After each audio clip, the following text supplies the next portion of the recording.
Welcome back, everyone, to Tale Talk, where we continue the great conversation. Today on First Impressions, we're back with Deonte, going over One Piece. We got through a few more episodes this time. Not as many as last time. Last time was kind of a little bit of a spur of the moment, just like, you're watching One Piece, let's do it, let's go for it. So I hadn't reviewed like any of the episodes or anything. So we're back. How you doing, Deonte? I am good. I am happy to be back. I'm coughing way less than I was last week. And, I'm feeling good. I've watched some more One Piece. Not as much as last time, but more. And I have spicy takes. I don't know how spicy they really are, but... I love me some spicy takes. Excuse me, I'm drinking a Monster. And so proud of you. Thank you. I needed the energy because I had to binge through these episodes real quick. Oh, you so poor that's thing. all I've been doing. That's all I've been doing since we last talked last night. I know, thing. it's terrible. It's a terrible thing I had to do. So sad. You have to rewatch your favorite series. Go on. Before we started recording, you were saying something about your copywritten takes. Yes, I'm identifying some things, and some of it's very anime, of course, but I think One Piece, I'm getting some very similar loops. I got some names. There is obviously protagonist Kun. It's usually Luffy, but it's a protagonist of that arc. They can do no wrong. They will always succeed. It's protagonist Kun. But then there's Tragic Chan. Now, Tragic Chan is usually the one when they come into the town, and Tragic Chan is the one who has the problem. And as soon as they come into town, the problem gets to the worst it's ever been. And they all get together and help her. And sometimes Tragic Chan is a puppy whose store gets burnt down. And sometimes Tragic Chan is a little boy whose dream needs to come true. And sometimes Tragic Chan is actually one of the crew members all along. That is very true. That is kind of the One Piece pattern of how it goes. I'm noticing some hard, repetitive symbols. I'm not mad at it. I like a man who's consistent. Yes. Okay. So we're starting off with Logtown. And if I remember correctly, and my notes are correct, this is right about when Luffy gets his new bounty. So he's just defeated Arlong. Mm-hmm. He's come off of that high, and the Marines have started taking notice, and he gets a new bounty of 30 million berries. Ooh. And how did that make you feel, Deonte? I think we talked about it a little bit before. I really like I don't even want to call it the power scaling, because it isn't exactly power scaling. It's something different. But I really like that system. The cool thing about it is there are some hints and ideas of how much berries are worth, and not in direct reference. Like, they don't give you a direct, like, a berry is worth this many yen. It's more of a vague concept for someone like me who's Western trash, who's just like, all right, Zoro goes to a place with, I think it's like 1,000 berries that he borrowed from Nami, and he wants to get 2 swords. And the store owner is like, you can get 2 really trash swords for 500 berries each. So I'm like, okay, really bad swords are 500 berries. Luffy's worth 30 million berries. That lets me know that that's actually a big number, and that doesn't like equate to like $200 or something like that. Right. Yeah. And so, like, thinking about that, I do have some knowledge of swords, being the nerd that I am. Of course. So if we're talking like a battle ready type sword that you could actually use, that's probably like one that would work 300 maybe at the minimum for a cheap one. That would work. So that, how much you said, 2,000, right? That's how much he had. I didn't have the exact numbers down, but like, so that means that 2,000 berries probably roughly equates to around 300 $400, just estimating value wise. So somewhere in there, like somewhere between 1,000 and 2,000 berries is $200 to $500, somewhere in that range. So it's like, oh, it's probably like a third of whatever the price is. Yeah. And then the really good swords, could keep going up, collector's items and whatnot, and et cetera, et cetera. Yes. So I think that it did a really good job when it came to introducing Luffy's bounty of like, okay, he is important. His bounty was bigger than Arlong's. His bounty was bigger than Don Krieg's. So like, okay, he's got some clout, but it's not because he's stronger than them. He is, but it's because he took them down, and therefore that implies that he is a greater threat than them. Mm-hmm. And it wasn't just that he took down Arlong; it was the multiple captains and the multiple people that he took down in the previous arcs that really made the Marines start to take notice of the new rookie. Mm-hmm. And they also mentioned in there that it's unprecedented for a rookie to have a 30 million berry bounty. Yeah, but because of how many people he's taken out so quickly, that was the captain or general's reasoning of like, it's unprecedented, but look at what he's done. I think this is reasonable. So it's like, okay, like we're breaking the mold by doing this. But this doesn't imply Luffy's power. It just implies Luffy's threat to the government. Mm-hmm. And that's, we did talk about it last time, and I love that system that they have there for that. So after they get the bounty, then word starts going around. There's a nice little episode where you see all of Luffy's friends and family that he's seen and whatnot get news of this new bounty, and they're all super happy for him. And then Iron Fist guy finds out about it, right? Mm-hmm. He starts to show up and try and take down the Straw Hats. Mm-hmm. And that doesn't go so well for him because his ship's a piece of crap. It's just, it doesn't work. It's literal floating garbage. Yep. Any comments on that? I mean, that's just kind of the intro. I have some bigger points that I've listed down here that aren't necessarily like narrative order, but that are big things that come up in this arc. I'd be interested to hear about those. I mean, when it comes to Iron Fist, it was like a cute little callback. Yeah, I mean, there's not much to say on that. We'll move right past that. Yeah. But there is a new character who will be a recurring character. Captain Smoker.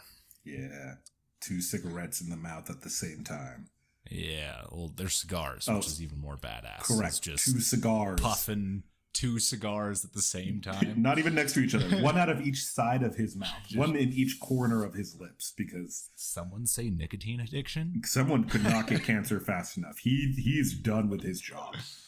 He is, like, the character design of him, and very much the intent of his character is... I'm a badass, like with the shirt open and just the I don't give a shit attitude type of thing.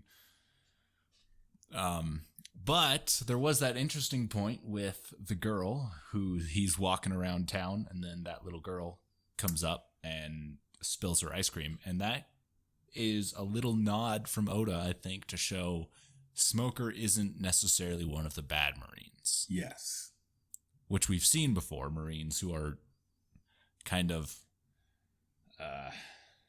all obsessed with either power or think that they're the only good in the world, I guess. Mm-hmm. And it's kind of a little nod that this guy he's not just a meanie. Yeah, I thought that moment was actually really interesting because this little girl runs with her ice cream cone and smashes it right into Captain Smoker's leg. And her dad is terrified. He's like, don't hurt her. Don't hurt me, but don't hurt her. And in my head, I'm like, okay, so his assumption is seeing this Marine captain, his daughter spills ice cream, and he assumes the Marine captain's going to kill them or hurt them. So my first thought is, in this world, are all Marines assumed to be evil? Because in some arcs, the townspeople are mad, like, the Marines, we needed you. Why weren't you here doing your job? We expect you. But then in other arcs, They're like, the Marines, they're good for nothing. They're all corrupt and evil and blah, blah, blah. And I've never seen an arc where the Marines are actually portrayed as good people. And Smoker is, of course, supposed to be representative of that because the ice cream spells on him and he gets down to the little girl's level, puts a hand on her head, and, you know, plays a good guy. Like, oh no, my pants ate your ice cream, which I thought was cute. I thought that was a cute line. My pants ate your ice cream. That's such a dad thing. That's that adorable. was. And he said it in a terrifying voice. But you could tell he was trying. Yes. Yeah, like you're not a dad. You're an uncle who definitely corrupted some of your nephews already. And now you kind of know, like, one's in jail, so I should do better.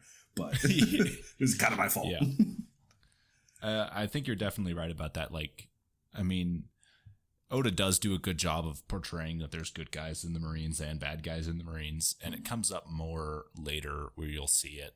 And that there's good pirates and there's bad pirates. And that just everyone's nuanced in that sense. There's no bad guys necessarily. Yeah. Which I think is cool. But, yeah, I think so too. I think that's one of the key points on why One Piece is so loved is especially in the time frame. I can't think of many anime or even TV shows in general of that time period that had a nuanced view of that. Now, I'm not super familiar with the TV shows of that time period that, you know, were dramas or like fiction. Yeah. But usually there is a bad guy. You know, if you're talking Lord of the Rings, you've got all of Sauron's army that they're the bad guys. You're not going to find a good guy in there. They're orcs. You kill the orcs because they're bad guys. Yes. And that's a general trope that you find a lot of times in stories or tales. Roll credits. I think he said the name. He said the name. He did the thing. What I think is really interesting though too is when I'm watching One Piece, I get the sense that most people think pirates are evil, and Luffy's crew is the exception. And I think that because what pirates have we seen? We've seen Buggy, we've seen Don Krieg, we've seen Arlong. We've seen pirates. We've even seen, what's her name? Big Mama, or whoever she was. She ain't so big no more. No, not Big Mama, but I know who you're talking about. Yeah, whatever her name is. Yeah. But the thing about all these pirates is every pirate we've seen except for Luffy and maybe Shanks, even though we've only seen him in flashbacks very vaguely, all these pirates are evil. Luffy is always the exception who breaks the mold. But with the Marines, there's never a clear consensus. It always seems like all the townspeople are either afraid of the Marines when they're around or angry at the Marines for failing them when they're not around. So their presence brings fear and their absence brings despair. There's just never a sense where it's like the Marines are here and we like them. It's either the Marines are here and we hate them, or we're terrified of them, or the Marines aren't here and that's causing us problems. Yeah, I think you're right. I don't really get a good sense of they're here and we want them here, which, I mean, I suppose would make sense if you're thinking in like a realistic sense. Would we want the military to be occupying our streets and walking around? And I mean, in this case, you know, it's not really like they have tanks or whatever. Their tanks are people. Yeah. So you're walking around with like a nuke is walking through your street. Yeah. Making sure you're safe. And you're like, yeah, that's good. I feel safe now. And I think that's actually the really big point of, for me, I watched this and this arc actually made me wonder, who are the Marines for? Because they're not for the people. The people don't enjoy the Marines. The people never seem to enjoy them because it's exactly what you say. There's a superhuman army running through my streets that keep me in check. They don't keep villains in check. They keep everyone in check. So they're not the good guys. I don't like them. They don't make me feel safe. They make me feel worried. And then when they're not here, evil arises. So it's kind of like, who are the Marines for? You are picking up on a very good story thread there, friend. Oh, man. Don't worry. I already picked it up because I live in America. Go on, though. Yeah, just keep that in mind as we go forward. So, including Captain Smoker's introduction, we are also introduced a little bit later on, because his first interaction with Luffy, he doesn't use it, but we are introduced to the first Logia-type devil fruit. I love Latin. Yeah, that is Latin, isn't it? Yeah. You're right. I'm not sure what Logia means in Latin. Uh-oh. Oh, you froze for a second. That's oh, no. I'm here, I promise. I'm right here. I'm not going anywhere. Cool. Yeah. First, Logia, and I'm not sure what that means in Latin, but did they? I don't remember if they actually specifically mentioned Logia fruit. Did they say that? No, I don't remember hearing anything like that at all. If they did, it definitely went over my head. Okay. Well, we'll save that discussion for a later episode then, but you can keep that in mind. Mm-hmm. It's a first different class of devil fruits, and they have classes and different types, which will be further explained in later episodes. Yes. Okay. Very cool, very cool. The thing to note about that is that Luffy couldn't hit him. Yeah. That was the big thing to note with that particular devil fruit. Yeah, because he was literally made of smoke, so Luffy couldn't punch his way out of this one, surprisingly. He actually flings himself out of trouble multiple times on accident, which I think is cool, because Logia is, I believe it's the plural form or the singular form of usually pertaining to divinity, more in like Christian texts, so like Jesus-y. So I don't know if that's supposed to be a connecting thread or if that's just coincidence. But usually interesting. It usually Logia refers to like the divinely inspired scriptures, which I don't know what that has to do with a man who's smoking 2 cigars. But that's interesting, actually. So I'm not gonna. Nah, go for it. Go for it. I don't want to spoil anything. Go hard.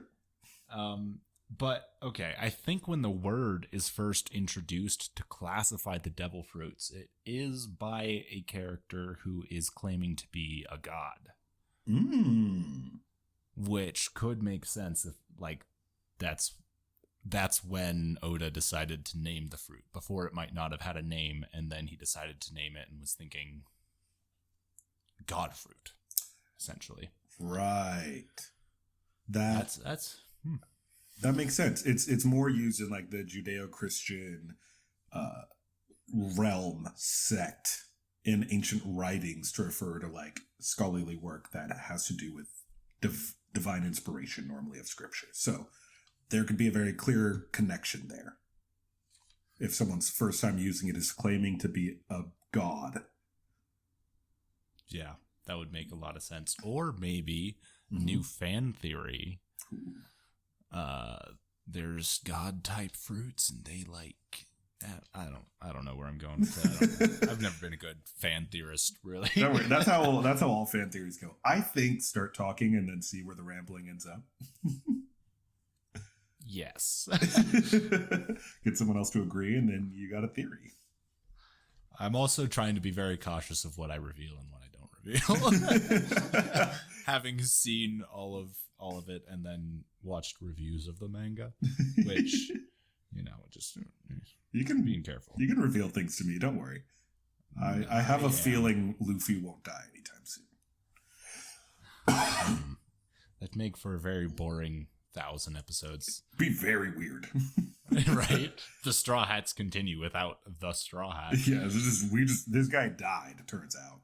Which we'll get into later, but just the power scaling of humans. Especially when people are getting kicked in the face with the power of grenades. I just don't know what. Yeah, there's no consistent durability. And then Nami just, what? Yep. On like some of the strongest characters in the world. Yes. And then they get knocked out temporarily or whatever. Yeah, I almost kind of need like a little bit of firmness to my power system. It's very soft, which is fine. But when the power system goes so soft that the people system goes soft, I'm a little concerned. You see, here's the thing about One Piece is it is more cartoony than most animes where you would have a solid power system. This is very much like Bugs Bunny, his eyes pop out of his head type of idea where you can't add logic to Bugs Bunny. Yeah. Can he lift 1,000 pounds? Maybe, if the joke calls for it.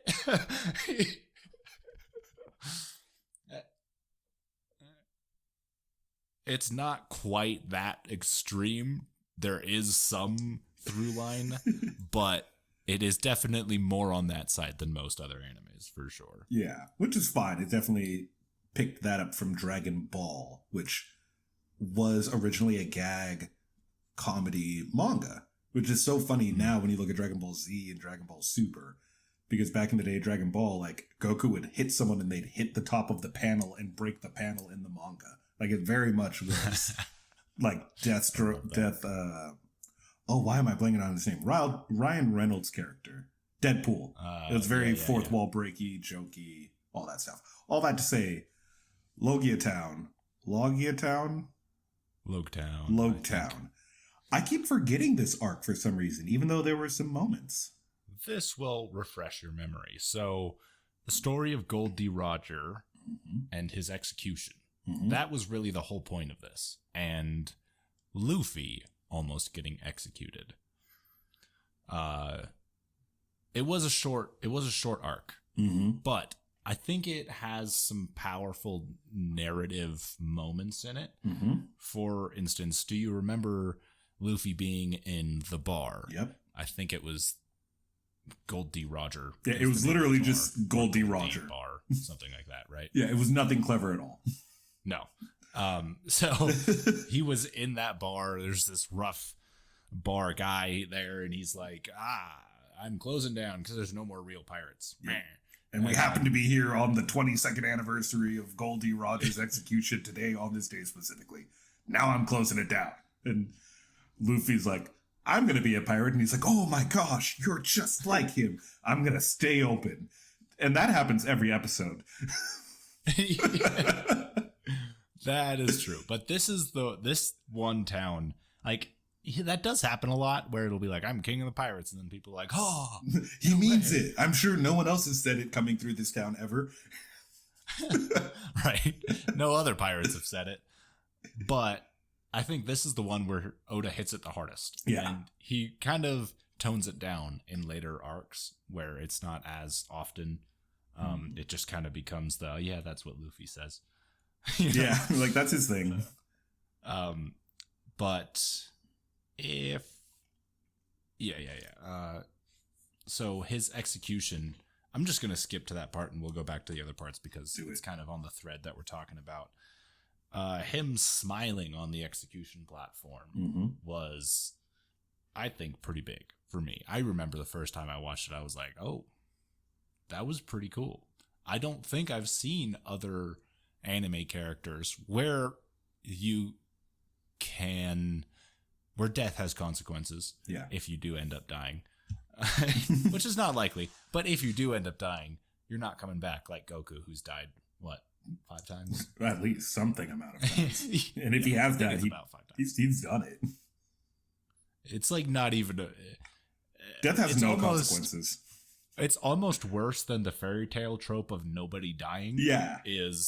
Everyone's died. Yeah. And came back. It's like episode 20 and Chaozu's died twice already. And it's like, it's just a minor inconvenience at that point. It's like, we got to go get the Dragon Balls again. Has it been a year? We got to wait 2 months.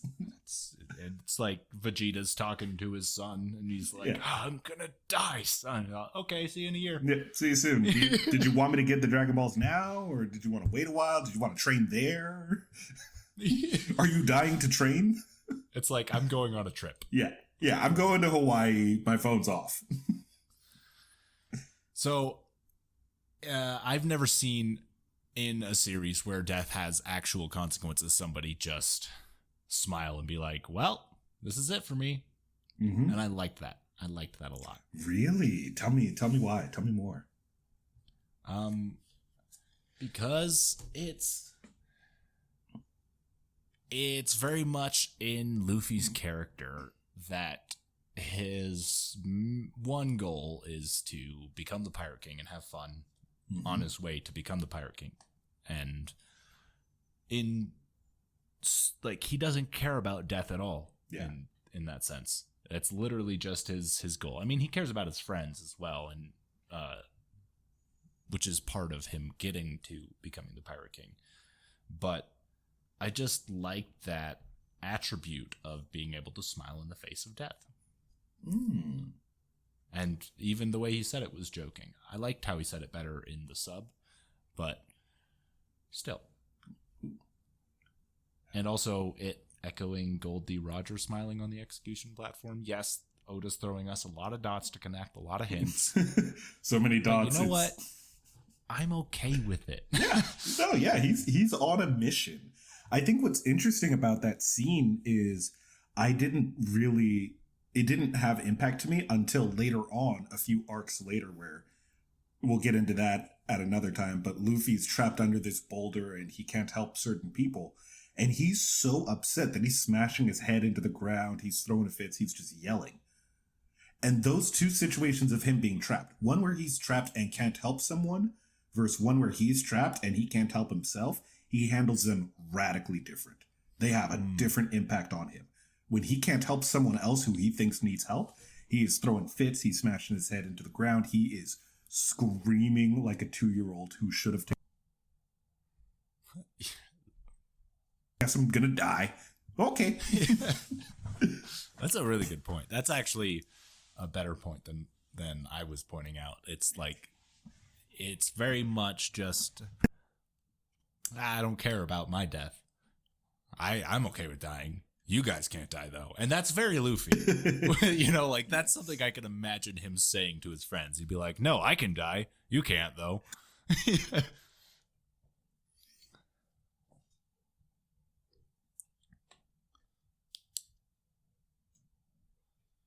The way Luffy's friends. Like, in a way that cannot be done.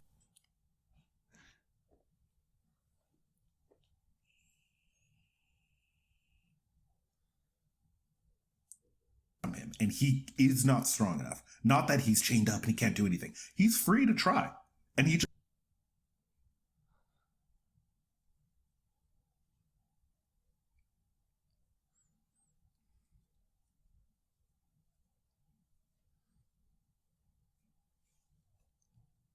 I don't even think Luffy cares so much about becoming the king of the pirate because he's okay with dying.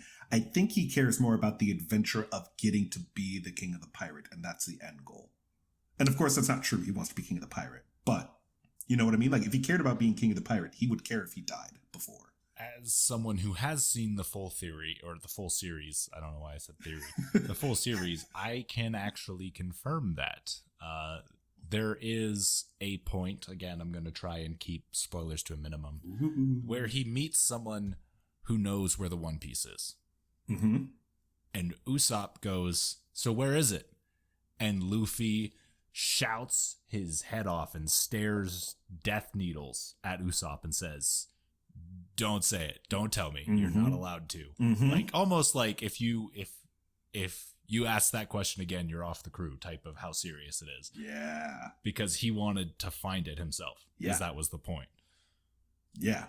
That sounds like Luffy. Because it's not actually about becoming the king of the pirates. It's about the adventure with his friends. And, yes. And getting there, of course, but getting there his own way on his own. Like, he gets offered the log or the whatever book by Sanji's daddy, essentially. And he's like, hey, this is the book of my first year in the Grand Line. You want it? And Luffy's like, nope. And he's like, yeah, that sounds right. Okay, bye. Yeah. Like, right. So it is very much Luffy. Yeah, Logtown arc really showed a lot of that of Luffy's character, but it definitely did show a lot of like Goldie Rogers. Oh, Luffy's standing where he stood. He's sitting where he sat. He's drinking what he drank, except no, because he had milk. And he's Goldie Rogers. The foreshadowing is so strong. It's not a foreshadowing. It's just two images laid on top of each other with 50% translucency. There's no shadow. There's no shadow. It's face paint. Okay. So then Zoro had some big moments also in this arc. Yeah, that's right. Some pretty big moments, like meeting Sergeant Major Tashigi. Mm-hmm. Glasses girl. Mm-hmm. Glasses girl who wears... I told you, glasses girl who follows the big tough boss and is organized, but she actually isn't organized. She's really bad at a lot of her job. Which is impressive. And not recognizing Zoro and even telling Zoro about Pirate Hunter Zoro. Yeah, these guys... like Smoker goes out and is like, I'm gonna go find Straw Hat, and they're like, we have a picture of Straw Hat right here in my hands in front of your face right now. And he's like, I don't care about it, and walks away. And because of that, he misses Luffy. This girl's like, oh, Pirate Hunter Zoro, as she talks to Pirate Hunter Zoro for the 5th time. Like, she keeps finding him. These guys are supposed to be in charge, and they keep finding the people, and just they're like, weird. I'm looking for a guy. And they're like, he has 3 swords. He's really strong. You have 3 swords. Yeah. I wonder if you've heard about him. You have 3 swords. Really strong guy. Hey, why do you have 1 sword and are buying 2 more swords? That's weird. That'll give you 3. Are you strong? Oh, that's also a legendary sword. How does somebody like you come across a legendary sword? It's almost like you're a legendary famous pirate hunter or something. I don't know. There's no concern. The Marines are incompetent. They are height incompetence, which I'm A-okay with. We also still haven't seen much of the Marine hierarchy. We are still way down in the Marine hierarchy as far as power and position go. I mean, I think we're at lieutenants right now. I think Smoker is a lieutenant, right? I have no idea. No, not a lieutenant. He's a captain. Captain. Okay. Yeah. Captain Smoker. That sounds right. And I'm pretty sure he's the strongest Marine we've seen so far. Yeah, definitely. He's like apprehending whole pirate crews by himself with smoking.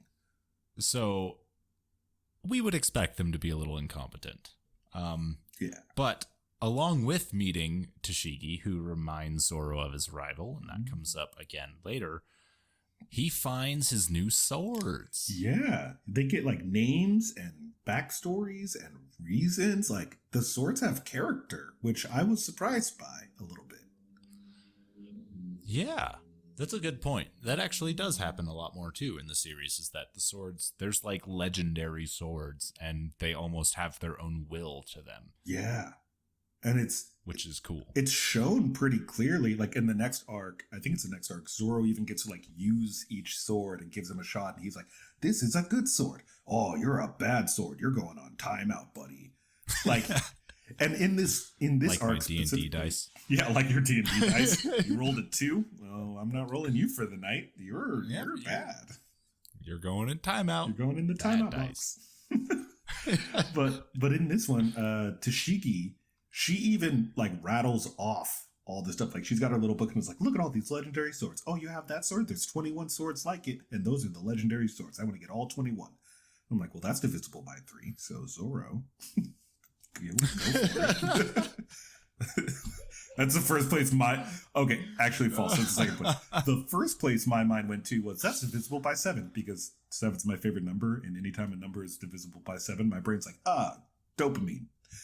And then the next place my brain went was that's also divisible by 3, which Zoro does. That's his number. How easily can you tell when a number is divisible by 7? Almost like, can you do it in the thousands? Not in the thousands. If it's like within the first 100, obviously I can do it pretty quickly. Like 7 times 1 up to 7 times about 12, 13, 14, pretty easily. But if I'm just watching something and then it's like some divisible number by 7, my brain normally in like about 5 seconds will catch up and be like, that's divisible by 7. So, woo, let's go. I don't know why. My brain loves 7. It's the thing. I'm fine with it. But that's hilarious.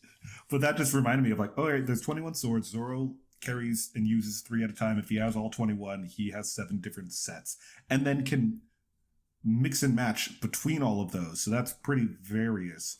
That could be a thing for him. Greatest swordsman gets 21 legendary swords. Yeah. 20. Jeez. Yeah. Yeah. 7 sword style? 7 sword style? Where's he putting them? I'm scared. It's going to start looking like Killer Bee from Naruto, just literally within every joint.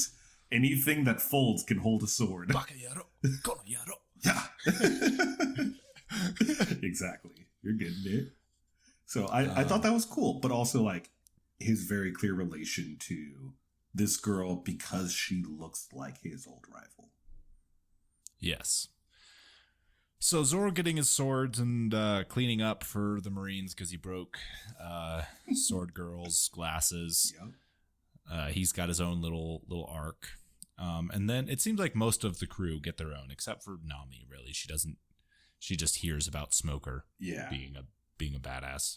Yeah. Oh my gosh, I forgot. Yeah, the other 2 do get an arc. Sanji cooks, and Usopp is trash. So here's what I really want to know about. Yes. Usopp's battle with Daddy the Father. I love Daddy the Father. He's pretty cool. I love Daddy the Father. I think I loved him for his name before I even knew who he was as a character. Daddy? Daddy the Father? Oh my gosh. Yeah. Love you. I hated it. What? I liked the battle, but here's the part that I didn't like. Usopp tries to get these glasses. Very Usopp. These goggles. Mm-hmm.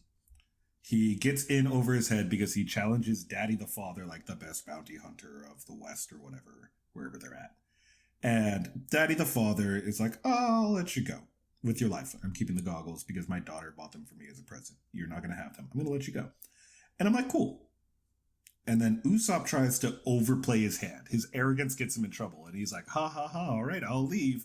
Yeah, it was wise of you. I'll take the goggles and leave. And I'm like, that's good. I'm mad at Usopp, but for the right reasons. Like, Usopp, your arrogance just got you in trouble. Your lying just got you in trouble. That's good character writing. So they do a duel. And, it's 10 paces, turn around, shoot. Usopp starts doing the paces with Daddy the Father and realizes he's in over his head, tries to throw a smoke bomb and run away. And Daddy the Father just turns and shoots through the smoke and knocks the gun out of his hand. And I'm like, that is amazing. Like, this is great character writing. Usopp, you were in over your head. You did try to run away. Rightfully so. Mm-hmm. You were a coward and you got called out in front of a crowd.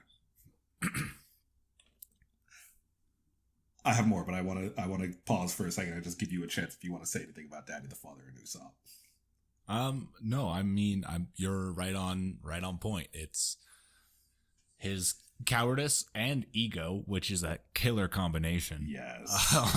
Amazing. Got him in trouble. So then he gets out, and I mean, I don't have anything else to add. I want to hear where you're going with it. So that part is all the good stuff.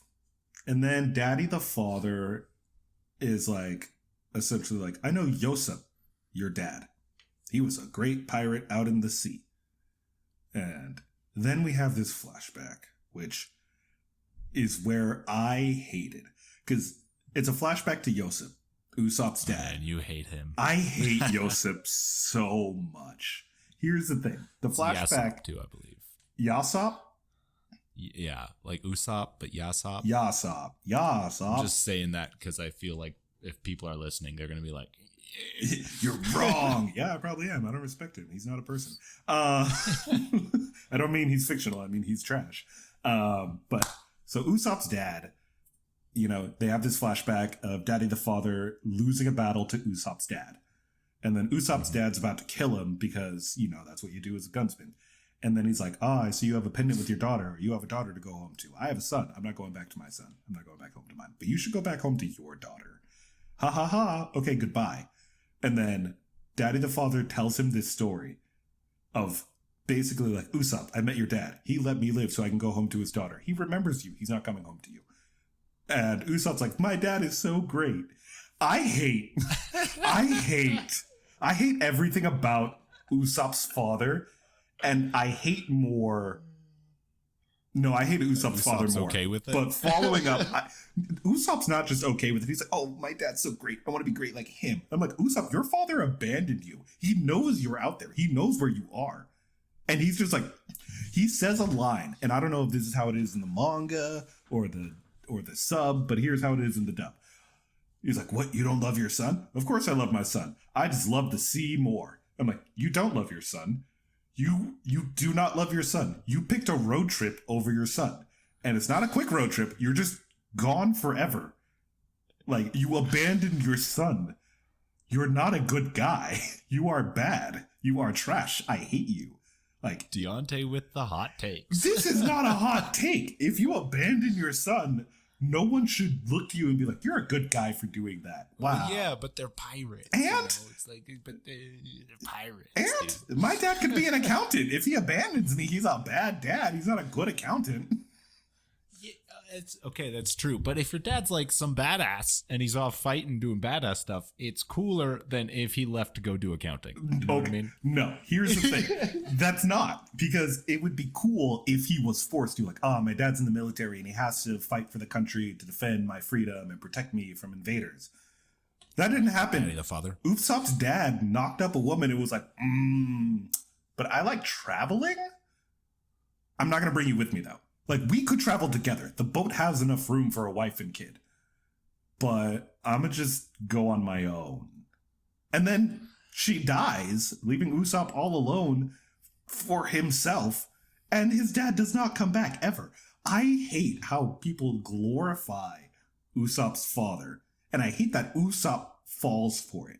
Like, Usopp, your dad is trash. He is trash. You are trash for liking him.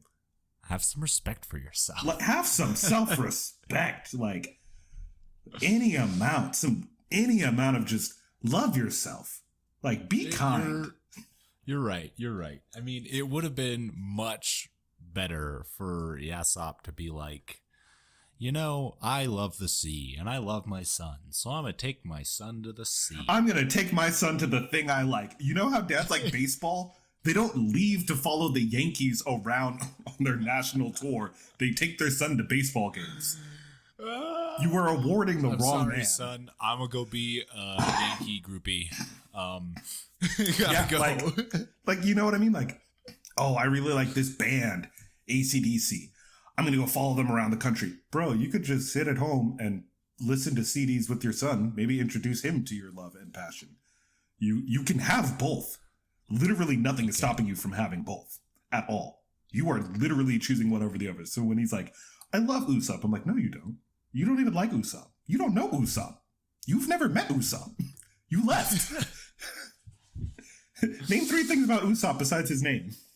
I have a feeling that they're going to be meeting actually pretty soon in the manga, and I love your take on it, because I'm sure it's going to be the whole dude bro moment of, hey, Usopp, you've gotten pretty strong. And he's going to be like, thanks, Pops. Yeah, I did. You're pretty cool. I will burn anything down if that's what happens. Oh, son, you're so strong. I'm so proud of you. I knew you'd be a great pirate. You didn't know me. You've never met me. You weren't there. My mom died. I was on my own. Why did you think I'd be a pirate? But who knows? Maybe Oda, I mean, he's good at storytelling. He knows what's going on. Maybe he'll set it up where he's just going to get a firm punch to the face. I hope so. I hope it's a Hunter x Hunter moment where someone meets Usopp's dad and punches him in the face. Yes. I like Hunter x Hunter. Okay, that's enough about Usopp. That was a good. Well, okay. No, it's not enough, because there was one particular point I wanted to get to. Go on. Of him standing up for Nami. That's kind of the first brave point, right? Oh, yeah. Where he was originally being like hiding behind a woman, and then Daddy the father's like, "Oh, you're you're gonna hide behind a woman now. And then he's like, oh yeah, that's pretty shitty. That's pretty cowardly. And then he's like, leave her out of this. I'll take my death like a man. Mm-hmm. And then, yeah, goes for it. Yeah, which I will give him credit for it, because I think it really did hit on the point of like, Usopp, you got yourself into trouble. Why are you hiding behind other people who weren't involved? You're involving other lives. You're risking other lives because you talked your mouth off. If you want to tell big stories and be a big man, square up. Like, be ready. And he owns it. He gets called out directly to his face, and he's like, ooh, yeah, you're right. Distasteful of me. All right, let's do the thing that I'm going to lose, because that's what I deserve. And it's like, yeah, you do. I'm proud of you. I liked Usopp in that moment, because I was like, yeah, yes. You got a flaw. You learned because someone called you out to your face, like, literally. And then you were like, good call, good call. All right, let me own up to this. And I was like, Usopp, good character development. I love that for you. You should lose, but I love that for you. That's the first big character. Well, it's not big. Yeah. It's a little small. I'd say it's there. It's the first one after he's left his own island, when the story's not like, it's Usopp time. Right. Usopp time. There's a lot of Usopp time. There's good Usopp moments. Oh, I believe it. So I'd say that's kind of Usopp's little mini arc there. And then we get to Sanji's little mini arc. We really are taking a good amount of time for this relatively small arc. It's pretty small arc. We'll see if we get to Whiskey Peak in this episode. The one thing I had to say about like Sanji's little cooking contest, some lady comes out of nowhere and is like, I challenge you to a cooking duel, and he doesn't care. But then he hears about the prize being the fish. And the one thing I had to say about that one was like, how convenient is that? Did they know they were going to catch that fish? Yes. Because Sanji's like, hey, let me buy that fish. And they're like, sorry, it's going to be a contest prize. And it's like, what? Like, how did you know you were going to catch it? Yeah, like I'm watching you pull it out of the ocean right now. What do you mean this is the prize? Did you know? Were you breeding it? When did you plan it? Yes. Like, you can't...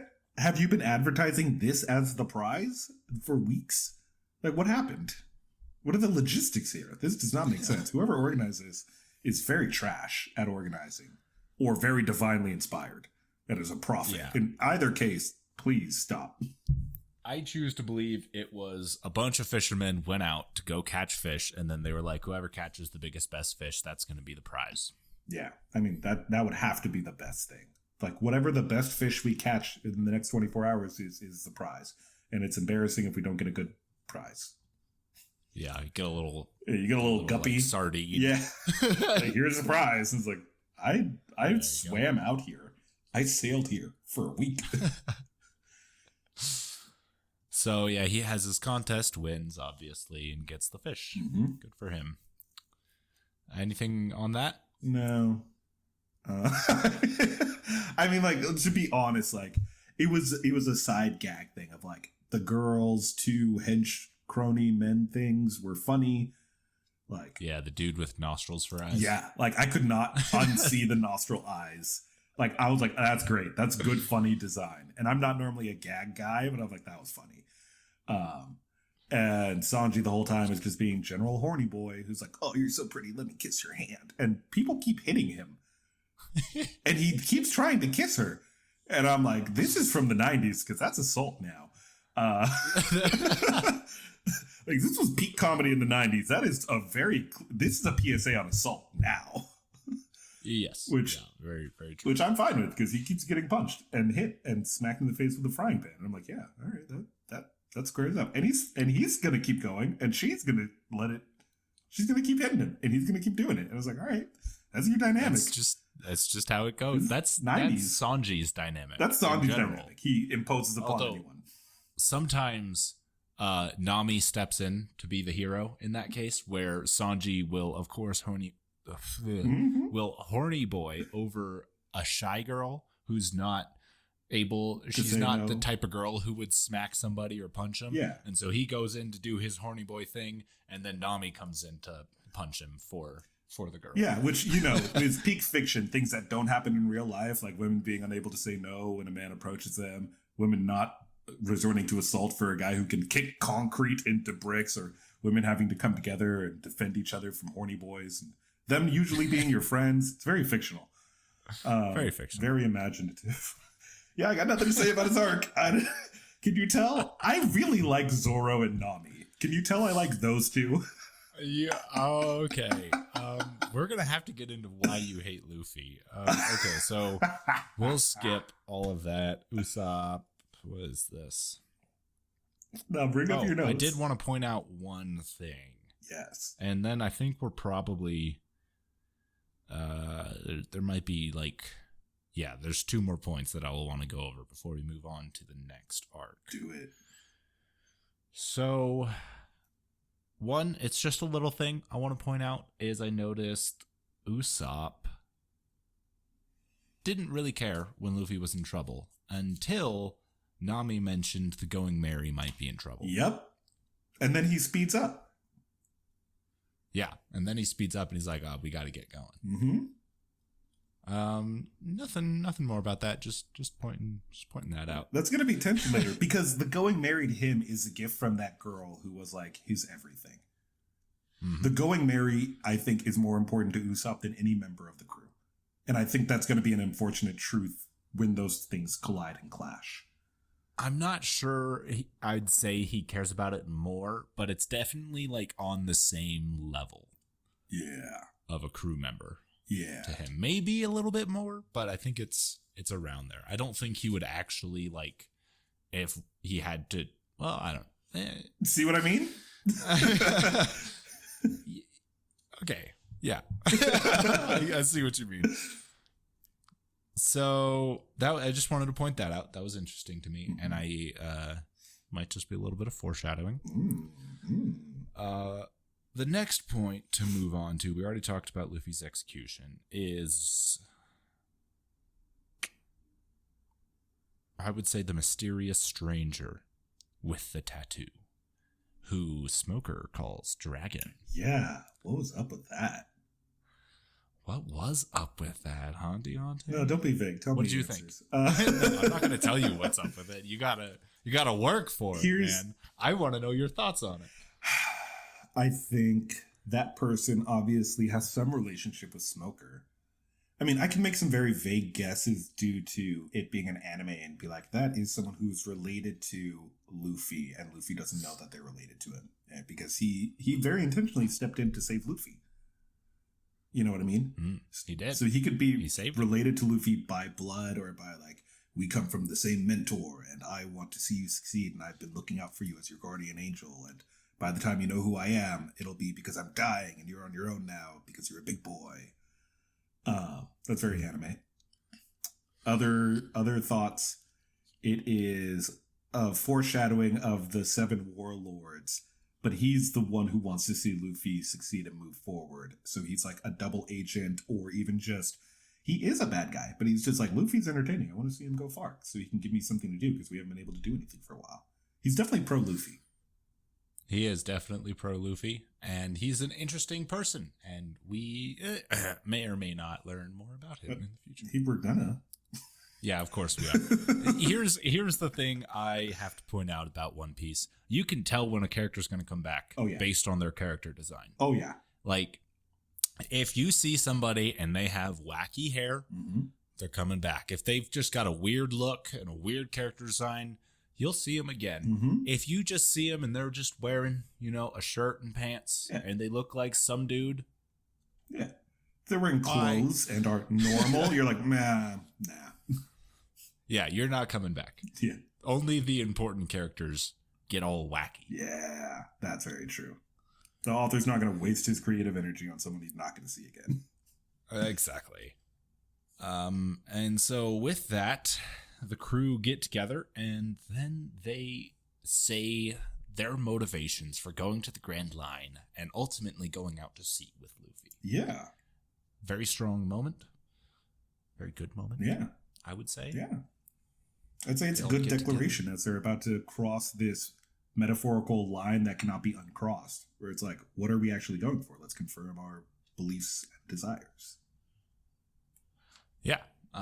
They get together and let's see. Sanji goes first, saying he wants to find the All Blue. Then Luffy says he wants to be Pirate King. Zoro. Yeah, Zoro says to be the best swordsman. Nami says, I want to map the world. And Usopp, a little hesitantly, goes, I guess I want to be a brave warrior of the sea. Yep. And they all set off to accomplish their goals. I'm very curious about Usopp's because Usopp and Zoro seem to have very similar motives. It's not this thing of like, I've found a place like the All Blue or the One Piece. It's not, I've accomplished a task like Nami and mapping the seas. Those two have this goal of like, I want to be the best.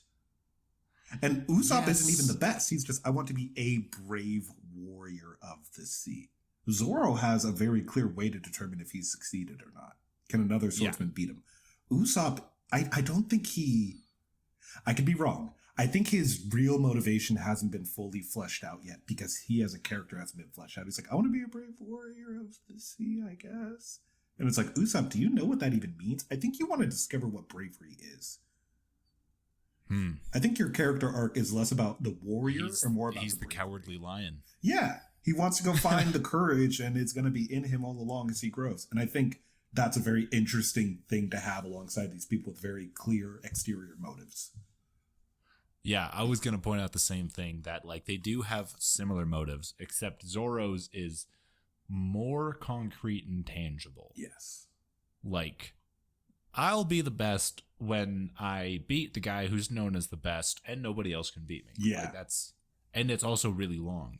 But Usopp's is like, I want to be brave and a warrior. Well, you could do that tomorrow if you want, man. If you're brave and a warrior, both of which can be done when you decide to do them, you win. But you have to internally convince yourself. And I think that's Usopp's journey of, this is not an external validity from others. This is an internal, I want to be brave because I see myself as a cowardly liar.